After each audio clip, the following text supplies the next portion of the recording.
Barbara, Bonjour. merci d'avoir accepté mon invitation. Barbara, tu es professeure de philosophie à l'université de Bordeaux, de philosophie politique. Tu as entre autres publié Du Cap aux grèves aux éditions Verdier. Si je t'ai invité, c'est que tu prends beaucoup la parole en ce moment dans divers médias, notamment sur la question de la démocratie, qui est une question quand même en ce moment qui pose beaucoup de questions à beaucoup de gens et qui mobilise aussi beaucoup de gens, notamment dans la rue. Euh, Ma première question, c'est, tu as dit dans une interview récemment, nous sommes dans un moment d'accélération historique. C'était il y a quelques semaines maintenant, quelques mois, en plein milieu de la bataille sociale contre la réforme des retraites. Est-ce que tu considères qu'on est encore dans ce moment-là? Dans quelle temporalité en fait t'inscrivais cette accélération? Merci beaucoup de cette invitation. Alors, l'accélération historique, je ne me souviens pas, à vrai dire, du contexte de la déclaration, j'avoue. C'était en plein milieu de la réforme des retraites, Oui, j'imagine. Et dans Politis, oui. pour tout te dire. Ce que je pense, c'est que il y a une multiplicité de rythmes en composition les uns avec les autres à tout moment.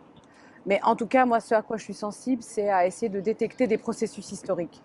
J'ai aucune prétention prophétique, c'est-à-dire j'ai aucune idée de ce qui va advenir. Je n'ai aucune certitude sur ce qui va advenir. Oui, bien sûr, il y a une probabilité pour qu'un régime encore plus autoritaire s'installe en France et dans beaucoup de pays. On a vu Mélanie en Italie, c'est une probabilité très forte. Il y a aussi une probabilité pour que d'autres choses émergent. Moi, je ne sais strictement rien. Pour moi, l'avenir est complètement ouvert. Et en particulier en ce moment parce qu'il y a une multiplicité de processus qui s'entrechoquent. Donc d'un côté, on a l'installation de l'hégémonie culturelle du néolibéralisme qui a mis plusieurs décennies à s'installer et qui est allé très très loin et qui continue à exister, à peser de tout son poids et à écraser beaucoup de choses sur son passage. La question de la fin du néolibéralisme est posée partout, y compris dans le champ académique. Il y a par exemple aux États-Unis toute une discussion sur la fin du néolibéralisme. Le néolibéralisme est-il déjà fini? Comment finira-t-il? À quel rythme? Et moi, de mon côté, je n'ai aucune certitude sur le rythme de cette fin. En tout cas, il y a un processus de déclin de cette idéologie. Attends, juste, je mets le doigt sur un paradoxe là, que tu mets en lumière. Tu dis à la fois, il y a l'hégémonie culturelle du néolibéralisme et en même temps, le processus qui tend vers la fin du néolibéralisme. Oui, c'est-à-dire que cette hégémonie culturelle du néolibéralisme, elle ne s'arrête pas du jour au lendemain. On est entré dans un processus de décomposition, de crise, de remise en cause, mais il y a aussi, par exemple, on l'a vu pendant la crise du Covid, une capacité de ce néolibéralisme qui est contesté partout, à tel point que le terme lui-même est un terme clairement péjoratif. Il a quand même une capacité à se réinventer, même sur sa fin. C'est-à-dire qu'avec la crise du Covid, toutes sortes d'outils ont été inventés pour imposer, dans le cas d'une crise épidémique, le solutionnisme technologique, l'acceptabilité sociétale de mesures très autoritaires par le nudging. Tout ça, ce sont des outils des néolibéraux pour penser la crise, qui relèvent de ce qui s'appelle le management du risque et du management des crises. Et ils ont profité largement de cette situation qu'ils n'avaient pas anticipée pour gagner encore des années d'innovation et de réinvention. Donc la fin du néolibéralisme, c'est compliqué, ça ne se fait pas en un jour, et le processus peut être très long. Mais par moments, il y a des phases d'accélération. Et là, on vient de le vivre. Encore il y a quelques jours, il y avait une grande manifestation nationale sur le fait que le modèle néolibéral, par exemple autour du travail, autour des rythmes de vie, est contesté absolument de manière massive.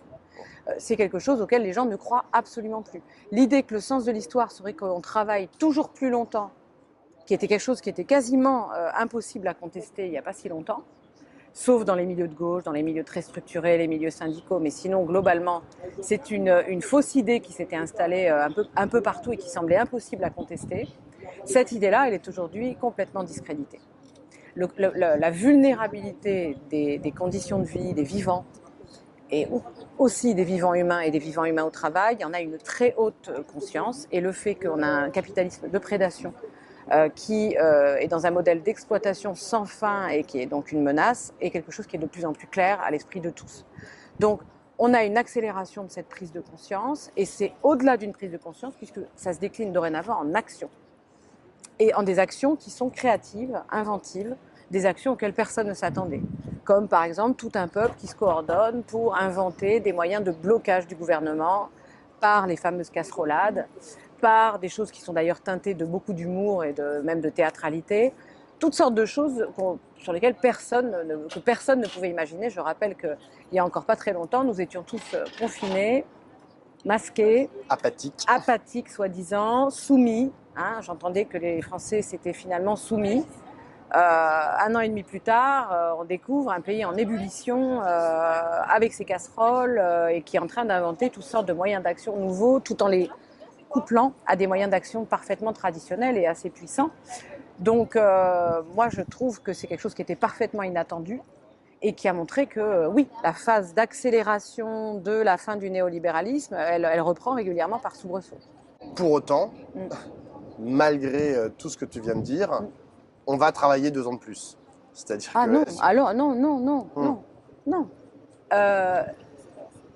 La loi... En fait, c'est comment ne pas considérer ce qui vient de se passer comme une défaite. Ah oui, alors ça, c'est une autre question. On va travailler 2 ans de plus, tu vois, la loi est passée. Non, c'est rien. Ça veut dire, c'est une loi, elle est passée, elle peut être défaite par le gouvernement d'après. La loi, c'est pas... On a malheureusement aujourd'hui une conception de la loi qui est faussée, justement par la vision néolibérale et celle qui est de l'Union européenne, etc., le fameux effet cliquet. Hein, l'idée qu'il y a un cadre normatif qui est cumulatif et qui fait que, de toute façon, il y a une marche inexorable, par exemple, vers la compétition, qui fait qu'une fois qu'une loi est passée, on ne peut pas la remettre en cause et ça va toujours plus loin, à la fois du côté sécuritaire et du côté de l'installation d'un mode de vie fondé sur la compétition, le libre marché, la compétition loyale et non faussée. C'est totalement faux. Dans un cadre démocratique, et c'est pour cela que je lutte, moi, pour qu'une démocratie soit possible, et je pense qu'elle est souhaitée par énormément de gens, la loi, elle est toujours rediscutée. À Athènes, les citoyens votaient les lois et puis ils n'hésitaient pas à défaire ce qu'ils avaient voté juste avant s'ils le jugeaient nécessaire. Donc ce n'est pas parce qu'une loi a été votée à un moment que c'est gravé dans le marbre. On peut avoir cette peur avec la Constitution, avec une disposition constitutionnelle. Rien n'est éternel, mais avec une constitution, il y a quelque chose de difficile à remettre en cause puisqu'il va falloir repartir dans un autre processus constitutionnel. Mais avec une loi, il n'y a aucun problème, toute loi est réversible. Donc ce n'est pas parce que en force, on a imposé contre tout un pays une loi qui n'est même pas encore entrée en application sur le terrain que tout est fini. Ça, c'est complètement faux. Deuxièmement, la question de savoir si est-ce qu'on a perdu, je pense extrêmement dommage de s'arrêter comme ça au milieu du gué dans un processus aussi créatif et aussi puissant pour passer notre temps à constater notre impuissance. Moi, ce que j'ai envie de constater, c'est la puissance de ce mouvement à laquelle je m'attendais absolument pas plus que je m'attendais au mouvement des Gilets jaunes. Je n'ai pas anticipé le mouvement des Gilets jaunes, personne. Je n'ai pas, et ni sa créativité, ni les personnes qui s'y étaient engagées, je n'ai absolument pas anticipé le confinement et la capacité de tout un pays à se plier à ces mesures. J'étais parfaitement sidérée de ce qui s'est produit et je n'ai absolument pas anticipé le mouvement contre les retraites. Je n'y croyais pas. Pourtant, j'ai fait partie des gens qui ont été parmi les premiers. À l'invitation de François Ruffin, on a fait des choses contre la retraite à 65 ans à l'époque. Voilà, je l'ai fait, mais je ne savais pas du tout que ça pourrait prendre de cette manière. C'était une divine surprise. Donc déjà, réjouissons-nous de ça. Et de la puissance nationale de ce mouvement, où il y a eu quelque chose comme un peuple français qui s'est réveillé, révélé, voilà, on a le sentiment que là, un peuple se lève et dit non. Donc on a ce processus-là. Alors évidemment, on peut, dès qu'il y a une décélération, s'arrêter pour dire qu'on a tout perdu, mais je ne comprends pas cette manière de voir les choses. Si vous voulez, moi, par exemple, je fais de la recherche. C'est un travail qui suppose beaucoup de créativité, beaucoup d'épreuves. Ce n'est jamais un chemin linéaire. Quand on fait, par exemple, quand on fait une thèse de philosophie, quand on fait un livre, de même quand on fait de la peinture. Si dès qu'on a une difficulté, dès qu'on a un temps mort, dès qu'on est en difficulté dans sa thèse ou dans son travail artistique, on considère qu'on s'arrête et on dit bah on a perdu, si vous voulez, c'est impossible. Une fois qu'on a compris que le travail de création était quelque chose qui n'est pas linéaire et qu'il y a des moments d'accélération, de décélération, des moments où ça avance, des moments où on est en crise, Ça, on l'accepte pour les autres processus. Pourquoi pour la politique, il faudrait avoir cette vision sportive, comme si on était à Roland-Garros et que c'est 1-0. Ça marche pas comme ça. Ce sont pour moi avant tout des processus historiques. Et les processus historiques peuvent être des processus de création. Et les processus de création impliquent d'avoir plus confiance en soi et d'être capable de regarder ce qui se joue. Par exemple, je vais vous donner un exemple extrêmement clair. On peut très bien dire, les Gilets jaunes ont émergé en 2018, c'était très puissant, ils ont posé une très grande question, mais ils étaient faibles, la question de la démocratie, qui est pour moi la grande question qu'ils ont posée, reprise de la question de la Révolution française, un peuple qui se gouverne lui-même, nous ne sommes pas en démocratie, qu'est-ce que la démocratie? Voilà, ils ont fait une sorte ils ont permis une épiphanie en fait de cette question démocratique, ce qui pour moi a été extraordinaire parce que j'attendais ça depuis très longtemps. Donc je me suis lancée dans ce mouvement avec eux. Bien sûr qu'il n'y avait pas que la démocratie, il y avait aussi l'État, les services publics, la République et plein d'autres notions extrêmement importantes. Les territoires, mais des notions absolument structurantes pour l'histoire de la France, avec l'importance du drapeau français, etc. Bon, bref, il y a eu quelque chose d'extrêmement important. Très vite, il y a eu des gens pour dire ils sont faibles, ils ont perdu, ils sont finis, c'est terminé. Mais c'est une lecture tout à fait discutable. Oui, ils ont souffert. Les Gilets jaunes, nous avons souffert, ceux qui avaient un gilet jaune, nous avons été réprimés, certes, mais en même temps, on peut dire aussi que peu de temps après, c'est un mouvement qui réussit à faire plier le pouvoir sur un certain nombre de choses. La taxe carbone est annulée. Le gouvernement est obligé de lâcher des milliards, il est humilié par les Gilets jaunes. Les questions posées par les Gilets jaunes deviennent des questions majeures qui cadrent tout le monde. Le souvenir des Gilets jaunes devient tellement structurant qu'en 2023, dans les rues, on peut considérer que c'est la suite du mouvement des Gilets jaunes. La chanson qu'on entend partout dans les cortèges, c'est On est là, c'est la chanson des Gilets jaunes. Au fond, on peut considérer d'un côté qu'ils ont perdu, et on peut considérer qu'au contraire, le mouvement se métamorphose et s'amplifie. Donc le diagnostic de on a perdu, il ne faut pas s'empresser de le faire. Je donnais l'exemple hier, j'étais avec Aude Lancelin et d'autres invités à Quartier Général pour la Révolution permanente. Je leur donnais l'exemple de la Révolution française. C'est facile, pendant un processus aussi complexe qui est le processus révolutionnaire de la deuxième moitié du XVIIIe siècle, c'est toujours facile d'être là au milieu du gué et de dire on a perdu. Mais vous pouvez le dire 150 fois qu'on a perdu. Mais quel intérêt?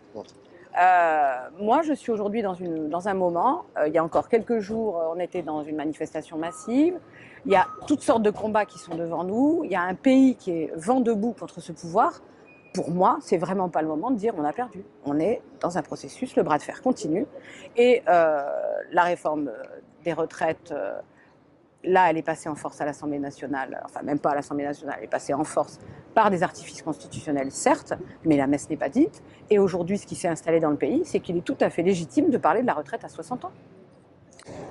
Tu parles de processus de création. Qui mène ce processus de création? La réponse que tu donnes, c'est le peuple qui fait irruption. Voilà, c'est les mots que tu as utilisés. On a l'impression de manière un peu fortuite, ça c'est moi qui le rajoute. Quelle place tu donnes déjà, est-ce que c'est inhérent au peuple en fait de se prononcer comme ça, en revendiquant la démocratie, de se prononcer et d'agir comme ça? Et quelle place tu donnes à la société dite organisée, à savoir les syndicats, les partis, etc., qui ont aussi tenu la dragée haute dans le cadre notamment de la réforme des retraites, beaucoup moins du mouvement des Gilets jaunes? C'est une question difficile. En tout cas, la question qui, c'est une question lourdement plombée par une grammaire très métaphysique. C'est-à-dire, il nous faudrait un sujet unique, l'équivalent de l'ego, tu vois, dans Descartes, l'ego cogito, quoi, la figure même de la subjectivité qui structure. Voilà, on a une grammaire qui nous vient de la métaphysique, en tout cas que la métaphysique, la philosophie occidentale a absolutisé. Je dis la philosophie occidentale, mais la philosophie est occidentale.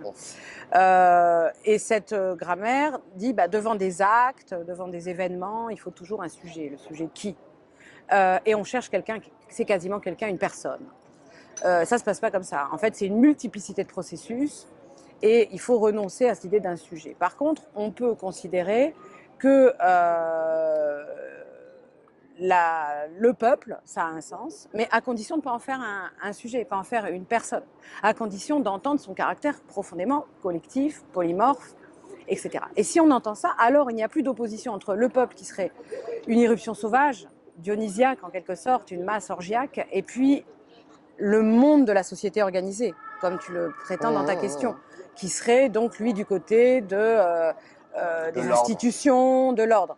Non, quand je parle du peuple, c'est évidemment un peuple qui est aussi un peuple organisé, auto-organisé, qui est structuré par des institutions. Donc voilà, c'est pas, le peuple n'est pas nécessairement ce surgissement sauvage qui menace l'ordre institué. Moi, je ne peux pas penser le collectif qui est le peuple en dehors des institutions. Mais il y a une tension avec une tendance des institutions à la fixation et à la hiérarchie. Ça, c'est sûr. En tout cas, il y a une tension entre l'ordre et le surgissement à l'intérieur du peuple. Mais la question, c'est aussi à titre individuel, puisque par exemple, toi, moi, les gens qui vont regarder cette vidéo sont des individus. S'ils ont envie de participer aux dynamiques au pluriel dont tu parles, qu'est-ce qu'ils font? À un moment, participer à cette dynamique, ça a été, tu l'as dit toi-même, ça a été mettre le gilet jaune. Tu as dit, j'ai mis le gilet jaune. Voilà comment tu participais à la dynamique. Aujourd'hui, on est en fin juin 2023. C'est quoi participer à la dynamique en fait? C'est aller dans la rue, discuter avec les gens, aller bloquer, faire la grève, bloquer un rond-point, faire les casserolades, c'est faire tout ça à la fois? Alors, ça dépend de là où on est. Rentrer dans un syndicat ou dans un parti. On ne peut pas y répondre de manière abstraite. Ça dépend où on se situe. Par exemple, si je vis en plein milieu d'une ville, à des années-lumière, des ronds-points où il y a des gilets jaunes, c'est très compliqué de devenir gilet jaune. Sauf quand ils viennent manifester le samedi dans la ville où on vit. Mais inversement, si on vit en pleine campagne, ce qui était mon cas au moment de Nuit debout, ça se passait place de la République, mais je n'ai pas participé à Nuit debout. Voilà, on ne peut pas répondre abstraitement à ces questions. Ça dépend du lieu où on se trouve et du moment où on se trouve.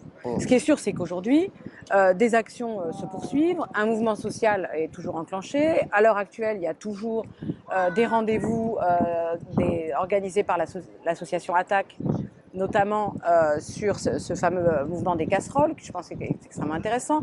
Il y a toutes sortes d'événements auxquels on est invité à réfléchir, sur par exemple les Jeux Olympiques, etc. Il y a énormément de travaux pratiques de la lutte devant nous. Il y a énormément de projets du gouvernement à bloquer, etc. Et puis il y a surtout la nécessité de s'assembler partout où c'est possible pour réfléchir sur nous-mêmes et réfléchir sur ce que nous faisons.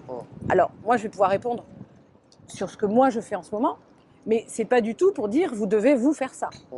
La première chose, c'est que moi je considère qu'il faut arrêter de considérer que le peuple c'est les autres. Ça par contre c'est ce que je pense de manière très universelle. Il y a dans mon milieu social et aussi dans mon milieu politique des gens de gauche une incapacité à se sentir comme faisant partie du peuple. La plupart des gens de gauche et des intellectuels considèrent que le peuple c'est des gens en bas, à côté, loin. C'est les classes populaires. C'est l'un des deux sens du mot peuple. Moi, je pense qu'il faut réinvestir le peuple au sens de démos, c'est-à-dire que nous sommes le peuple, nous en faisons tous partie, y compris les gens de la Macronie, ils font partie du peuple, hein, ils font partie du démos. Si on était athénien, si on vivait à Athènes avec les ministres de Macron, eh ben, ils seraient à l'Assemblée. Voilà, le peuple, ce n'est pas une entité pure, avec des gens tous très bien, qui pensent tous comme il faut ou comme il ne faut pas, ou qu'il faudrait éduquer, ou je ne sais quoi. Le peuple, c'est nous tous, les gens de ce pays. Voilà. Et il faut être capable de vivre avec ces gens-là. Voilà. Là, aujourd'hui, on a une minorité, une oligarchie, tout ce que vous... par ailleurs inepte, dangereuse, qui a pris les manettes dans ce pays comme dans beaucoup d'autres. Et c'est extrêmement dangereux. Il faut évidemment les dessaisir de ce pouvoir par tous les moyens. Mais sinon, ils font partie de ce pays, que ça nous plaise ou non. Et donc, le peuple, on en fait tous partie. Déjà, c'est un premier point. Deuxièmement, qu'est-ce que je peux faire en tant que membre de ce peuple ? Là, par exemple, moi, j'ai demandé au député Loïc Prud'homme de la France Insoumise, et qui a été tout à fait d'accord avec mon idée, je lui ai dit, on se doit, surtout quand il y a un tel mouvement politique et social dans le pays, on se doit de plus que jamais de se réunir et de débattre au sens, on appelle souvent ça des agoras, hein. Ça a été lancé d'ailleurs cette idée par un député de la NUPES, Benjamin Lucas, d'organiser des agoras de la NUPES. Moi, je vois des agoras, au-delà de la NUPES, des agoras de tous ceux qui ont envie de s'assembler autour de ces enjeux. Et vendredi, on se retrouve à Talence avec une sociologue des Gilets jaunes, Magali Della Souda, avec Loïc Prudhomme, avec moi, avec l'éclairage de constitutionnalistes sur le rapport entre démocratie et l'égalité. L'égalité au sens du légalisme, au sens de la loi, et donc on réfléchit sur droit et démocratie et le rôle de la Constitution. Et on a absolument besoin de ça, et je suis sûre qu'il y aura du monde, et l'idée, c'est que ça ne peut fonctionner ça que si ça devient une habitude. Moi, c'est le projet que j'avais porté dans Du Cap aux Grèves, l'idée d'assises permanentes de la démocratie, d'agora permanente partout où on se trouve, où on apprend à s'affronter, on apprend à supporter nos désaccords, on apprend à s'accorder aussi, et à établir ensemble des stratégies locales et provisoires. C'est quelque chose qu'on doit retrouver. On est beaucoup trop, tous, peu soucieux de l'organisation de notre temps et de notre espace, et on est beaucoup trop, tous, moi la première, captifs de modes de vie néolibéralisés en réalité, où on est derrière nos écrans, derrière notre compte Twitter, derrière nos mails, seuls en fait. On a beaucoup de mal à accorder de l'importance au fait de s'assembler. Or, c'est la clé en démocratie, le fait de toujours s'assembler. Je peux donner un symbole. Un des lieux fondamentaux de la pensée démocratique, c'est la classe. Alors, on sait que la classe d'école est un lieu de la hiérarchie sociale, de l'oppression, du dressage, bien sûr. Mais c'est aussi, pour toutes les pédagogies progressistes, c'est aussi ce groupe de la classe, qui est une assemblée permanente, qui dure des années, une année, et puis qui se transforme au fur et à mesure des années. C'est un lieu fondamental pour la démocratie, l'école. Il y a un lien fondamental entre l'école, parce que c'est une place de la démocratie. J'ai été sidérée de voir qu'on détruise les classes et qu'on les remplace par des individus seuls devant des écrans, en considérant que finalement c'était juste un problème, une petite adaptation. Qu'il y avait une continuité. Voilà, que c'était la continuité, exactement, la continuité pédagogique. Non, c'est une discontinuité totale, c'est la destruction de ce qu'est une école, de ce qu'est une classe, parce que justement tout est dans le fait de s'assembler. Et à partir du moment où on fait soi-disant la même chose mais tout seul, ça n'est plus la même chose. Donc, dans la démocratie, il y a quelque chose qui est comme le banquet. On ne fait pas un banquet tout seul, en mangeant tout seul sa petite nourriture. Là, on s'alimente comme un animal, mais on ne fait pas un banquet. On ne fait pas un repas, au sens de la civilisation, au sens que cela implique.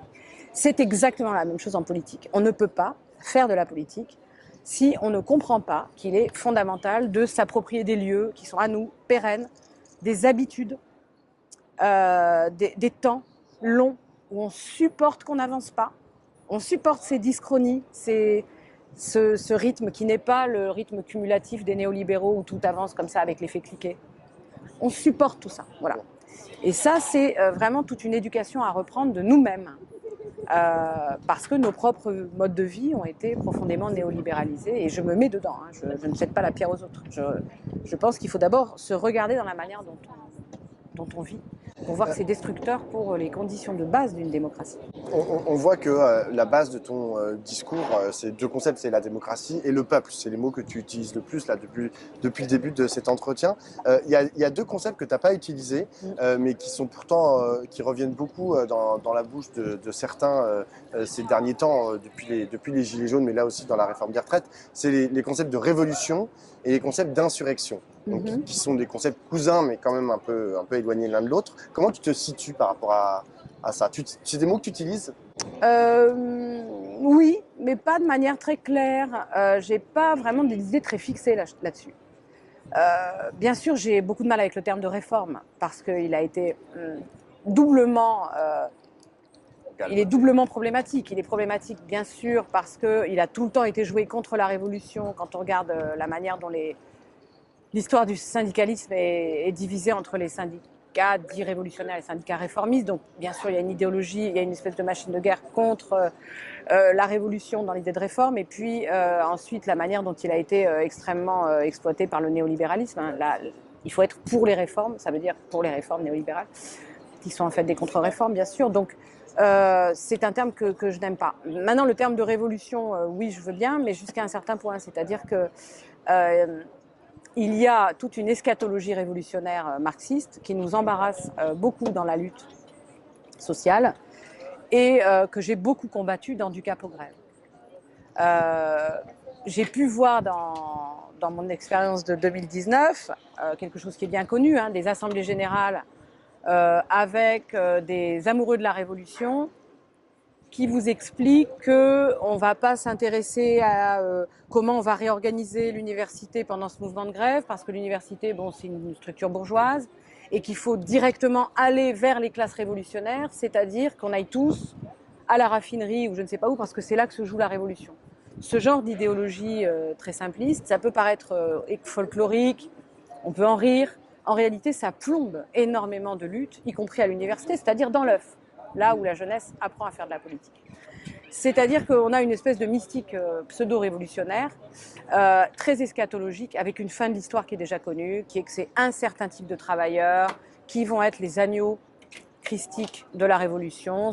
Voilà, bon, on a comme ça des représentations très figées qui vont empêcher en réalité toute inventivité, toute créativité dans la lutte et qui vont surtout empêcher d'affronter les adversaires ici, maintenant, devant moi. C'est-à-dire qu'on se détourne très prudemment des gens qu'on doit affronter là et on va se donner un ennemi très lointain, le grand capital international, etc. Mais par contre, à l'hôpital, on ne fait rien. Devant le président de l'université, on s'écrase. Devant les collègues qui ont trahi, on s'écrase aussi. Et alors que là, il y a quelque chose de fondamental qui se joue dans la lutte politique. Mais c'est très facile de se raconter une histoire révolutionnaire qui arrivera plus tard dans le fameux grand jour ou grand soir avec voilà, un récit extrêmement comparable à une téléologie qui est comme dans les contes. Bon. Donc j'ai beaucoup combattu cette temporalité eschatologique. Eschaton, c'est au fond le terme qui vient... il y a une sotériologie aussi, comme on dit en théologie, qui vient nous sauver. Il y a une structure quand même théologique dans certaines conceptions révolutionnaires marxistes. Et je l'ai beaucoup combattu parce que ça nous désarme ici, maintenant, là où on est. Donc voilà. Après, je pense qu'il n'y a pas de démocratie sans révolte, sans insurrection, sans révolution. Je le pense profondément. À chaque fois qu'il y a de grands mouvements démocratiques, ce n'est jamais un législateur, un homme aux têtes, un grand homme qui vient nous apporter la démocratie. C'est forcément un peuple qui se lève, qui se soulève, qui s'insurge et qui se donne le pouvoir, qui l'arrache. Alors, je donne deux exemples. C'est vrai pour l'histoire de la Révolution qu'a été la démocratie en santé, avec le sida, donc avec ce qu'on a appelé la révolte des malades dans le monde entier, qui a complètement reconfiguré le monde de la santé et qui a fait émerger une force politique nouvelle extrêmement puissante, qui est celle des associations de patients.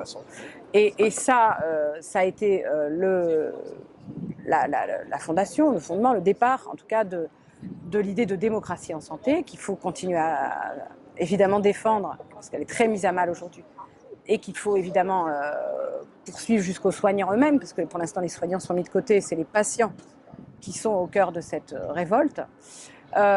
Donc c'est une révolution qui est parfaitement inachevée, mais elle a eu lieu, et c'est pas Bernard Kouchner qui est venu apporter avec la loi Kouchner la démocratie aux patients. C'est parce qu'il y avait eu une révolte. Et un exemple beaucoup plus fort encore, c'est celui d'Athènes. Dans le livre de Christophe Pébart sur Athènes, l'autre démocratie, il explique très bien, c'est son chapitre 1, c'est très important que ce soit le premier chapitre, que la démocratie, l'expérience démocratique, le nom n'existait pas encore, ils l'ont donné après, mais l'expérience démocratique est née à Athènes par une insurrection de la population athénienne. Et ce n'est pas du tout le récit qu'on m'a enseigné moi. Moi, on m'a enseigné un tout autre récit, avec les philosophes historiens comme Jean-Pierre Vernant, Pierre Vidal-Naquet, etc.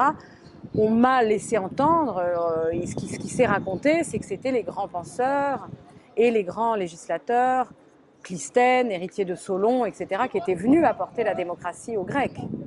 Mais ce n'est pas du tout comme ça que ça s'est passé. Donc je ne pense pas qu'on puisse faire l'économie de processus révolutionnaires, insurrectionnels. Après, la question de la violence, c'est-à-dire du sacrifice par le sang, je ne suis pas du tout certaine qu'il soit nécessaire de payer de son sang de tels processus révolutionnaires. Je pense. Et comme tout le monde appartient au démos, comme tu l'as dit tout à l'heure, appartient au peuple, rien ne sert de faire couler le sang du peuple. Oui, je ne pense pas que ce soit une condition nécessaire. à un processus révolutionnaire. On a eu des révolutions, des grands processus révolutionnaires de transformation totale de la société sans que le sang soit versé. C'est important de le dire parce que dès qu'on parle de révolution, on a la question du sang qui est à l'arrière-plan, qui semble être analytiquement comprise dans le concept de révolution, alors que non. Et ça paralyse beaucoup. Parce que, en fait, on imagine derrière qu'il y a aussi des vengeances de classe, c'est-à-dire que genre, dans la mesure où ceux qui sont là-haut, nous font souffrir, nous allons les faire souffrir. Voilà. J'ai une toute dernière question. Est-ce que la question de la morale, elle se pose en fait dans ces processus où pour toi elle est complètement superfétatoire et elle ne s'applique pas en fait à ces processus? Je comprends pas. En fait, quand je dis la morale, c'est est-ce que tu mets des lignes rouges en fait dans ce que toi, en tant qu'individu de ce peuple, genre tu vois quand par exemple, je sais pas, t'es pris dans une foule qui va dans une certaine direction et puis d'un coup t'as pas envie d'aller dans cette direction, t'as pas envie qu'ils portent tel discours, tu entends des choses et tu dis ah bah non stop, en fait je ne veux pas entendre ça. Moi j'appelle ça genre faire revenir de la morale à l'intérieur des agoras ou non, genre, c'est pas, ça n'a aucun sens en fait de faire parler morale et politique. Non, j'ai du mal à comprendre cette question, très honnêtement, je ne vois pas. Par exemple, en ce moment, nous sommes dans notre société, on l'a dit, très divisée en 3 blocs, blablabla, le bloc de gauche, le bloc extrême centre néolibéral et l'extrême droite. Les gens d'extrême droite, ils portent un discours qui est profondément raciste, qui est profondément qui est basé, qui est architecturé autour de la haine de l'autre. Qu'est-ce que tu fais de ça? Genre, qu'est-ce que tu les écoutes? Tu réponds, tu leur réponds, je sais pas moi, bah non, on va parler d'autre chose. On va parler de la, je sais pas moi, des salaires et de la répartition de la valeur, ou tu leur dis non, en fait, là, moi, je vais vous attaquer sur le terrain moral. Et la haine de l'autre, c'est pas possible. Tu comprends? Oui, non, vraiment pas. C'est pas du tout comme ça parce que de la haine de l'autre et du mépris, mépris de classe, j'en vois partout. Dans mon milieu de gauche, il y a énormément de racisme inconscient, par exemple. Oui, je suis d'accord avec toi. Il y a énormément de, par exemple, quelqu'un a un accent du Sud, il est profondément méprisé. La personne de gauche bien pensante qui méprise cette personne n'en a même pas conscience. Par exemple, dans mon milieu, tout le monde est blanc. Voilà, bizarrement. Donc non, en fait, ce problème, il se trouve partout. Et même des fois, il se trouve en nous. Donc cette posture moralisatrice, non, me satisfait pas. Je pense qu'il faut faire une analyse politique de la généalogie de l'extrême droite, de sa montée, de son installation. Et il faut avoir des réponses politiques. Du racisme. Voilà, moi, dans le champ politique, il n'y a pas un moment où je me dis j'arrête la politique et je commence à faire de la morale. Là, je pense que c'est vraiment faible. Je ne dis pas que la morale n'est pas importante. Hein. Elle a tout son rôle par ailleurs dans la vie. Hein. C'est pas la question. Mais en tout cas, il n'y a pas un moment où dans le champ politique, je me dis j'arrête avec la politique et j'en viens à des valeurs absolues qu'on ne pourrait pas interroger. Non, ça vraiment, c'est pas du tout mon idée. Et effectivement, tout le monde fait partie du peuple. Et s'il y a une extrême droite qui s'est installée, eh ben, ça nous appartient, ça appartient à notre histoire. Il faut en faire l'histoire et il faut la combattre en considérant que c'est un problème que nous avons généré et laissé s'installer, que nous avons instrumentalisé, avec lequel nous ne sommes pas clairs, etc. Voilà, c'est quelque chose qui nous concerne tous et face à quoi on ne peut pas être dans une posture de surplomb moral. Non, je ne crois pas. Merci beaucoup, Barbara. Merci.